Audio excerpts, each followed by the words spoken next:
Okay guys, kita berada di rumah Cikgu Samuel Albert Tegap. Ini adalah, kalau dalam bahasa Iban inilah gagong lah. Kalau bahasa Melayu tak pasti saya apa nama ini. Baju perang. Baju perang. Baju perang ini tuan punya dia. Okay, so dia banyak ini. Sebenarnya bulu ini ialah daripada kambing lah. Kambing Japna Pari. Kambing Japna Pari daripada Indonesia, Jakarta. Daripada Jakarta. Kulit pun sama. Kulit dia pun sama. Kulit kambing. Ya, so sekarang kita ramai tengok orang guna ni untuk masa ada festival, masa ada keramaian lah. Masa keramaian.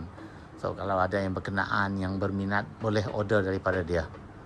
Dia memang mahir lah kalau buat ni. Tengok dia punya ni.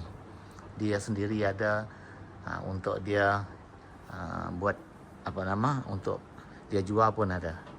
Okey. Persembahan Untuk persembahan dia. Sebenarnya dia banyak barang di sini, galeri dia. Ini galeri dia. Tengok ni, sekarang dia sedang buat, dalam bahasa Iban ini terabai ini. Perisai perang. Perisai perang ini.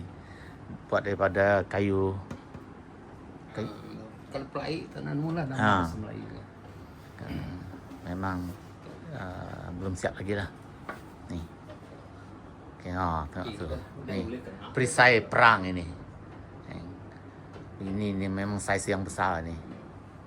Dia ada diri angkat dagu. Tu dia. 4 kaki, 3 4 kaki lah. So itu perisai dia. Barang-barang lama dia pun memang ni, barang antik ada. Ni semua ada.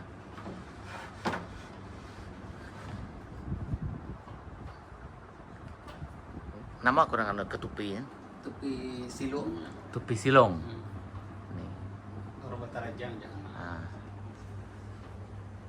Ini dia dulu kelab Iban. Kelab Iban Batarajang. Kelab Iban Batarajang. Ini yang gunakan yang ini. Tengok dia punya barang lama-lama ni. Ni yang kita sebut dia tadi apa? Gendang. Okey. Pun buat daripada kulit kambing. Right. So galeri dia memang cakap tak serupa bikin.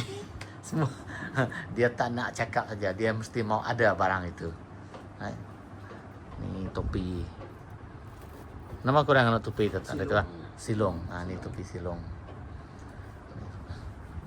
Untuk orang Ulu nak. Ada Iban mesti kenanya. Ni pun ada. Topi cungup. Topi cungup.